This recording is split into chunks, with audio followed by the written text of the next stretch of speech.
So in the last 7 days, this is in the last 7 days, I've made 6,800 or not, $6,800 just from my Facebook. That's down 58% from the previous week. So this is probably one of the worst weeks I've had in a long time. If I zoom out, in just 90 days on Facebook, I've made $86,000 just from my earnings. And just for reference, that's $86,000. That's 73 million minutes watched. And I've gained 161,000 followers. And it was a bad quarter. It was a bad quarter. It was down 28.6% from the previous quarter. Okay. The previous quarter, we did over 100 million minutes viewed. So Attorney Tom, thank you so much, Tom, for coming on today. Hey, Bill, how are you? Can you hear me? Oh, man, we can hear you loud and clear. Great. I am super excited about this. I can't believe it took us 2 years to get this interview scheduled, but I'm excited it's happening right now. So the first thing I want to start with, Tom, is we talked about this, okay? You blew up on TikTok, but yet you abandoned TikTok. Sure. And now you're all in on one platform. So I want you to bring us through, like, why did you blow up on TikTok and then just immediately abandon it? And what can we all learn about where you're now pivoting your attention? Sure. So I guess a little bit of context. I started my own law firm at the beginning of 2019. When I started my firm, I didn't have any money, right? So I decided to make videos to try to promote myself. I started originally on YouTube. And I got very, very lucky. The workflow of my firm was the 8 days into practicing law, I made a YouTube video. It was the first video that I ever made that got over 100 views. The local Channel 2 News saw it. They said, "Hey, Tom, we saw your YouTube video. We're going to be running a story on this particular case. Can we interview you as the lawyer?" So I said, yes, of course. I was on the 5 o'clock news. I'd opened up my law firm for exactly 8 days.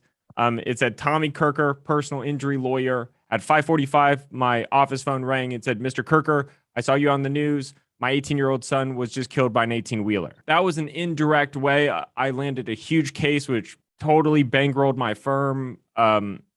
It was a springboard, right? And that came from YouTube. So I kept making YouTube videos, and I would make multiple YouTube videos a week for years and years and years without any traction. Simultaneously, throughout this process, I was one of the first or second lawyers on TikTok. Actually, you mentioned Ethan Ostroff earlier. He was probably the first lawyer on TikTok. So I gobbled up a whole bunch of TikTok views really early before the platform really took off. And flash forward a year or two later, I had done hundreds of millions of views and hundreds of thousands of followers. I think I couldn't tell you the last time I logged on to TikTok, but I have 715,000 followers. I got the fancy blue check mark, all that kind of stuff. See my notifications because I don't even check TikTok. And I did it for a while, and I thought it was all great because of all these views I was getting. But then when I looked back, I realized I wasn't getting any business from it. Whereas my YouTube channel, even though I was getting far less views, I was consistently getting business from it. So I finally just said, you know what, screw this. I'm only going to focus on long form content. So let's dive into that, because a lot of attorneys here, some are already making videos, others are looking to get started. So what is the difference in your eyes to like dummy version of long form content versus short form content? Why is a long form view online worth more than a short form view? Sure. I think it comes down to brand awareness or identification. I mean, right now, without cheating, how many of y'all can name 20 people you follow on TikTok? You might think of, oh, I know this guy or girl. I love their content. I always see them. You can't remember them. Additionally, you don't know if every video that you post is going to be fed because only one video is showing up and it's up for the algorithm to feed you that video. Whereas in long form content, people who I subscribe to on YouTube, I love them. I freak out over them. I was just spent last week in Los Angeles for the YouTube conference.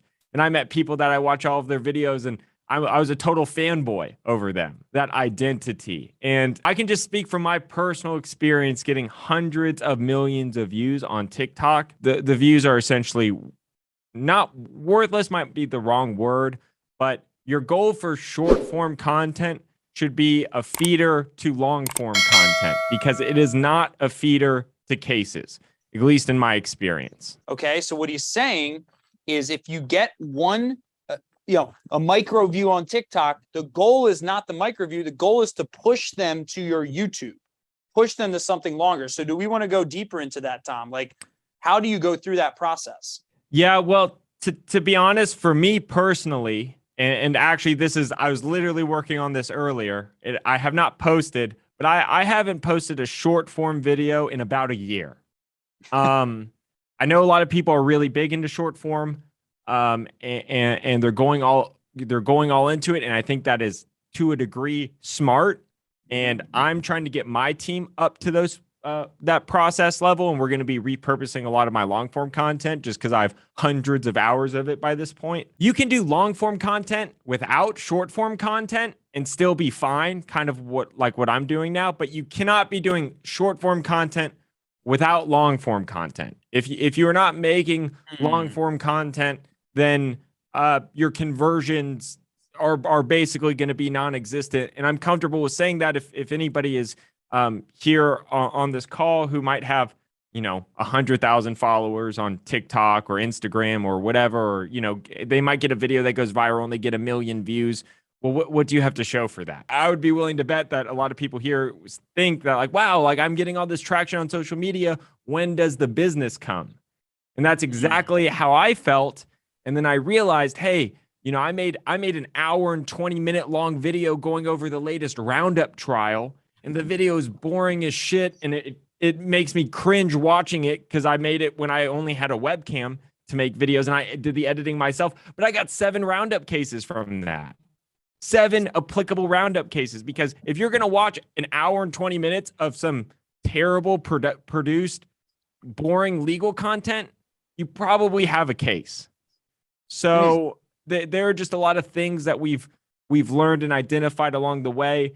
And I don't want to talk bad on long form content because the evolution of my whole story is we identified that long form content is the way to go. So then it's about how do you make long form content that you can also scale and get organic growth on. And you said something at the very beginning, which I'm going to correct. YouTube is not my only platform. It's YouTube and Facebook primarily. And I wouldn't say the platform is not what matters. It's the long form video and getting organic reach from my long form video. And I think at the end of the day, the main problem that attorneys have, Tom, and I've dealt with thousands of them, I've noticed is that they're just not making the content. I mean, 99.9% of attorneys are going to hear this, they're going to get excited about this, and then they're just not going to make content. And that's why I think it's important we first hit on like what gunk did you have to like rip out of your head, or have you noticed with attorneys that prevent them from making content? And then let's talk about how do you, once you're actually filming the content, okay, then yeah, let's leverage Facebook because it's more of an arbitrage opportunity. Let's leverage YouTube. Let's maybe de-emphasize short form a little bit because it's less quality attention. But let's bridge that gap so that we're not like putting the cart before the horse. Like what is the freaking mental barrier that like, I mean, you were just at a huge video conference. What is the difference with people like you that have millions of followers online and everyone else who wants it but doesn't take the actions necessary? I think it's 2 things. One is just pure quantity. It took me, and I got very lucky because I never, and I guess this will go down the rabbit hole as to what the YouTube and long form content has shifted into and become. And this goes with me learning about the algorithm and how it works and how to incentivize the algorithm to push your stuff. But going back, quantity. It took me 200 in about 2.5 years, long form videos to meet the very base level of monetization on YouTube, which is like, and I'm going to transition into this talk. My whole theory on social media is you want to make money on social media, not for you, but if you are making money on social media, it means the platform's making money on social media. So they will push your content because So all Facebook and YouTube is, it's just a business. And they want to make money. And they make money on content that makes them money. So the whole thesis on when we really deconstructed how to grow organic long form videos is, how do I make YouTube money? How do I make Facebook money? That's how you should think about it. And on that point, I want to give a coaching lesson you gave me. Right. Is you need to look in your videos for areas where you're scaring people off or where they're not going to keep watching the video. Right. That's right. That is a whole separate rabbit hole, which we need to go down. But before I get distracted, it took me about 200 videos in 2 years, 2.5 years to get the base level of like partnership on YouTube. Okay. And that's, I mean, 200 videos might not sound like a lot, but you're making 200 long form videos that are between 8 and 15 minutes long, and you're posting them, and you're sick of seeing, 10 views, 15 views, 30 views, 10 views, 10 views, 30 views. And you're thinking like, I just busted my ass for, 2 hours making this video and nobody's watching it. And half of it is probably because the video actually sucks, because my first 200 videos were terrible. And I actually, a lot of them are deleted now. They were terrible, but you learn a lot just by osmosis, just by actually producing the video and making the video. And then as you grow, things change. Like, you hire a video editor, you hire a video producer, you get a better camera, you get a better microphone, things along the way. But pure quantity is extremely important just to get your repetitions in.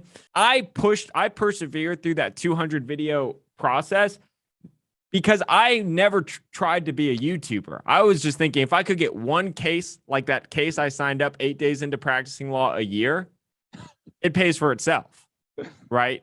I mean, not to... It's almost like that one case, like you landing that big of a case that early in your social media was almost like an addiction for you to get like the next one. Right. That's exactly right. And it just helped me, persevere. I mean, one of those cases a year, I mean, that pays for everything times 10 at my law firm. Right. And I mean, now I have more overhead. I have 4 offices: Houston, Lake Charles, New Orleans, and Wilmington, and probably a 10-person team. But back then, that was only 4 years ago. I mean, it was just me, right? And so I had no overhead, and a mega case like that is the best thing in the world, right? Pure quantity is what stops people. One. The second thing is what you're making your content about. I watch so many lawyers make content, and it's all about them. It's all about, hey, I'm the best lawyer in the world. I'll get you $40 million. I look at all these verdicts I got. Look at all these, look at me. Look how great I am. I'm the most badass lawyer. If you need a lawyer who's tough, you need to call me, blah, blah. It's all generic. It's all the same. It's all the same stuff, right? You have to make content that people want to watch. And so then you have to reverse engineer that. Why the hell would anybody want to watch a lawyer in their spare time? Okay. What, like, seriously, why? I mean, you don't want to, you don't want to, I don't want to, I'm not going to go watch some random lawyer brag about how great they are. So you really have to focus on what kind of content people want. And there's different avenues that you can go out into that. You can either get really, really, more niche down, do like really in detail summaries of stuff that's happening in the news, or you can kind of go like the edutainment route. And that's kind of what I do. If anybody has gone back and watched some of my content, and I did that, one, because it's a lot more fun. Personally, I'm kind of a, goofy person. I just want to laugh and have fun. But 2, it is a broader audience. I can reach more people. And the theory is I just want to get as many views as possible, knowing that those views will turn into cases. Again, if you watch my videos, I never tell people, hey, I'm a lawyer, you need to hire me. It's just implied. Like, I have this number right here. This is my phone number, 855-TOM-WINS. Like, I'm never asking people to call me or whatever, but it just happens. And let me give you a great example of that. About 6 weeks ago, a great family came to my office. They drove about 5 hours to Houston. They don't even live in Houston. Their father was run over by a water truck, and their 16-year-old son had been an avid subscriber of mine for about 2 years. So they got in the car, they drove to Houston. They didn't interview with any other firm. They signed up with my firm, right? And while I was going through like, the typical intake process, this 16-year-old kid was ridiculously smart. He was asking all the questions. He basically had watched 2 years worth of my videos and had picked up on a lot of the terminology. Yeah. It's building an audience that likes you, that knows who you are, that recognizes you. And that's really only possible through long form content. Makes a ton of sense. I think you just hit the nail on the head. And for everyone listening, like what you've taught me, which is such a big lesson, is the fact that there's really two ways to gear legal content, which people don't want to hear about, Right. and to make it sexy. And Right. that's breaking news or edutainment. Right.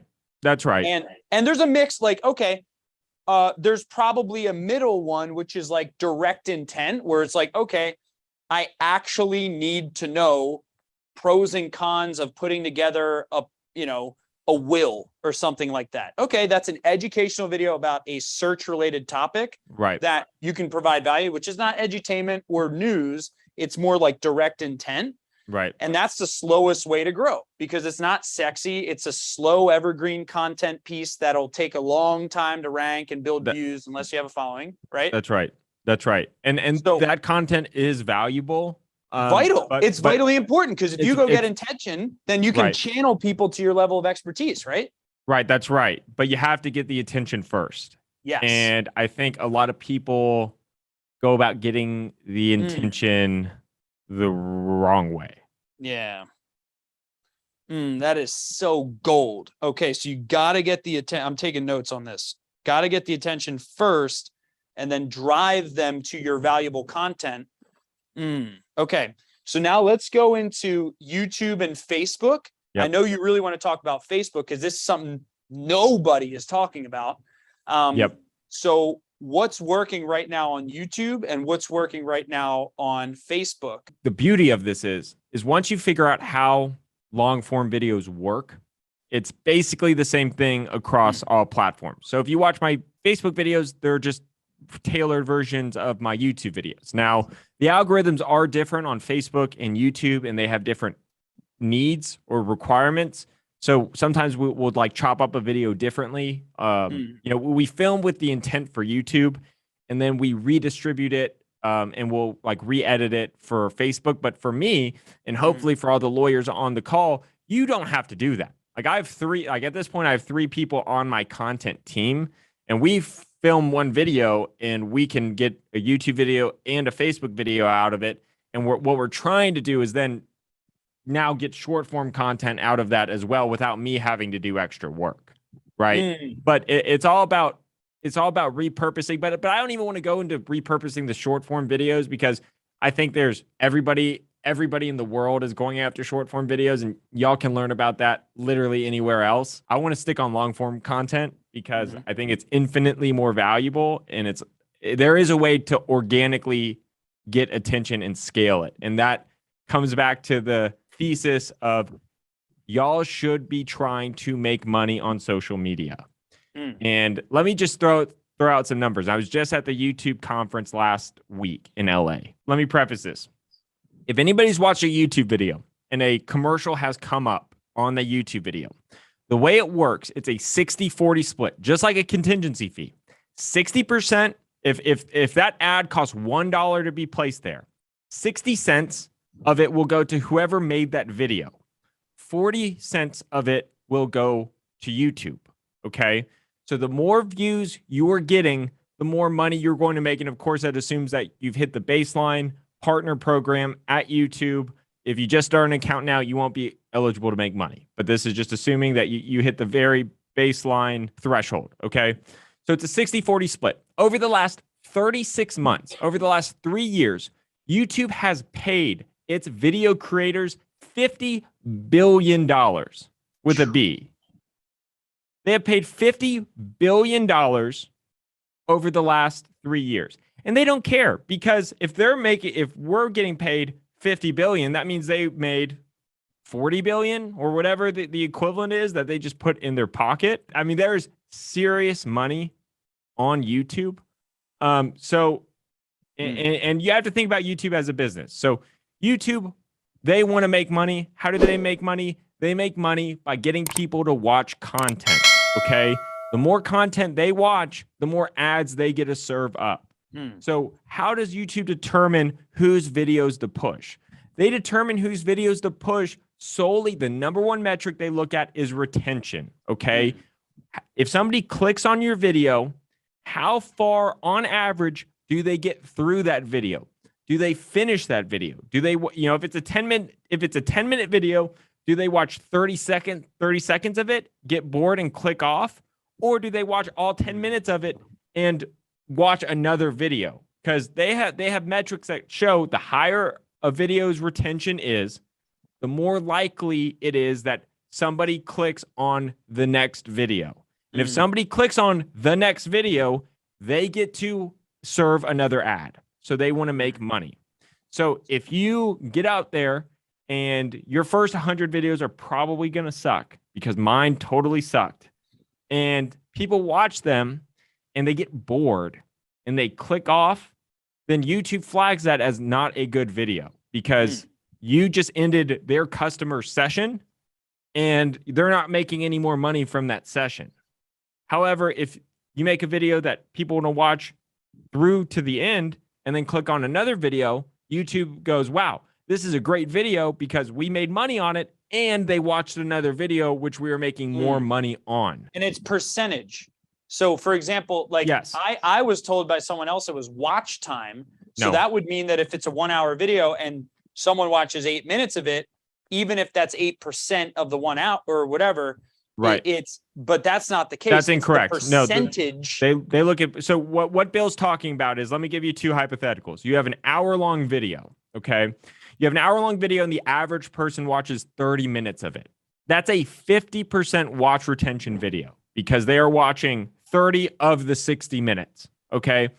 On the contrast, you can have an 8-minute video and the average person only watches 6 minutes of it. So even though the watch time is lower, 6 minutes versus 30 minutes, that's a 75% retention video because you're watching 6 out of the 8 minutes.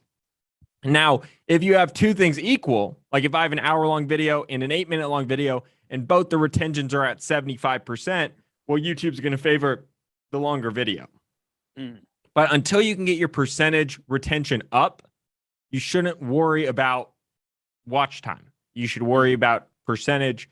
And then obviously, as your video gets suggested to more people, your retention is going to go down because it's feeding it to a new audience. But that's a good problem to have because you're getting new people. Because I don't know if there are any long form consumers out there. Basically, the only way to grow is to get recommended in the sidebar or to be recommended in the next video, because the algorithm is not feeding you videos. So at the end of the day, the user physically has to click on your videos, which is much harder to grow on, But once they become a subscriber of yours, they come back and they watch, they will watch all the videos that you post, until they get bored of you or whatever.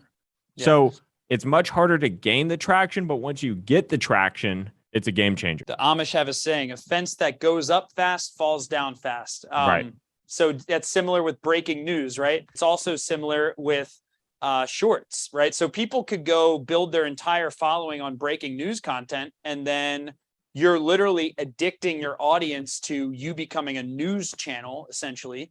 And then if you try and pivot, they don't want to engage with the content that they didn't sign up for, which is bait and switch kind of, right? So that gets a little bit more complicated because you might not be defined to your whole, like, people do pivots all the time and they do them well. Yeah. I would just say that. Well, the shorts are another point too, right? So the shorts, like we talked about, I'm not going to name any names, but there's people who have built very big followings on just shorts. And then they try to pivot to long form and they get almost no watches. And it's nothing. Yeah. You have people with millions of followers and they're followers from shorts. And that's why, quite frankly, I saw the emails that were getting passed around this week, hyping me up. And it was all about, subscribers. I don't care about subscribers. My engagement numbers are all that matter. And that's all that should matter. People, even for long form content, it's great because people might not necessarily subscribe to your content, but if they like it, they'll keep clicking back to it. and the algorithm will pick that up. Going back to that point, as of right now, and it might change, which is hence the reason why I'm trying to figure out what I'm going to do with my short form content. And, trust me, I don't have the world figured out, and I don't want to come off like I think I do. As of right now, YouTube has come out and said that the short form algorithms and the long form algorithms are completely different. So you can have a page, and you'll see this on YouTube, with like a bazillion followers. They'll have like 5 million followers or whatever. Yep. And then they post a regular long form video and it gets 5,000 views, 100 views, whatever. And you think like, oh, that's really weird. But it's not weird, because the people who engage and subscribe to that channel subscribe for the short form content, and the algorithm doesn't even know or thinks to feed them their long form content, because that has what the user has come out and said that's not what they're interested in. So they have come out. YouTube has come out and said they're trying to work on that to maybe bridge the gap on feeding the algorithm. I anticipate they are going to do that. So I think there will be more value in the future for the short form content as a feeder to the long form content. But it all still comes back to making long form content. That is the priority. I want to show y'all something which I think is the ultimate motivator and kind of something that we touched over. If y'all can do this right, there's a lot of money to be made just in the content aspect of it. Just for reference, I have about a 10-person shop, give or take. Last year, my entire OpEx was completely covered by the amount of money I made on YouTube. This year, it's going to be not only covered, but profitable, because we've introduced other channels such as Facebook. If you guys don't have or if you guys have Facebook, I think it'd be good just to kind of see my videos. Just go to like Attorney Tom, or it's Attorney Tom Official, or whatever it is, and just watch the videos. And I think you might be shocked, because they're a little bit goofy. They're a little bit random. You might think like, how do people get business from them? But then look at the views. And I'm gonna not even humble brag. I'm gonna be a dick. I'm gonna brag, because I think it's important that people see this, because they can see what it does. So I don't even know if you can see. So in the last 7 days, I've made $6,800 just from my Facebook. That's down 58% from the previous week. So this is probably one of the worst weeks I've had in a long time. If I zoom out, in just 90 days on Facebook, I've made $86,000 just from my earnings. And just for reference, that's $86,000. That's 73 million minutes watched, and I've gained 161,000 followers. And it was a bad quarter. It was down 28.6% from the previous quarter. Okay, the previous quarter we did over 100 million minutes viewed, and that's just Facebook. And I launched my Facebook page in December. Okay, so it's not like these have been around for a long time. My YouTube channel has been around for a long time. And honestly, I had a huge backfill of content that made my Facebook page grow faster. Regardless, if you just think, how do I make YouTube money or Facebook money by making the best videos possible? They will feed your video, which is your ultimate goal, right? Because like the, couple $100,000 a year you're going to make on the content is nothing from the cases that you're eventually going to want to pick up, right? But in order to get them to feed your content, you want to make them money. And then by doing so, you can make money as well.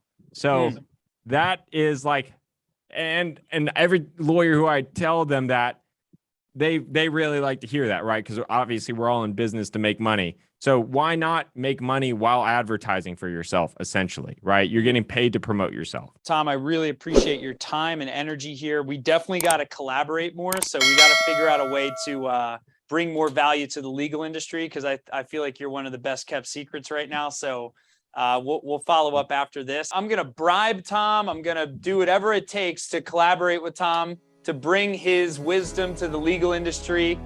So Tom, thank you so much for taking the time. All right, guys. See y'all. Thanks for having me.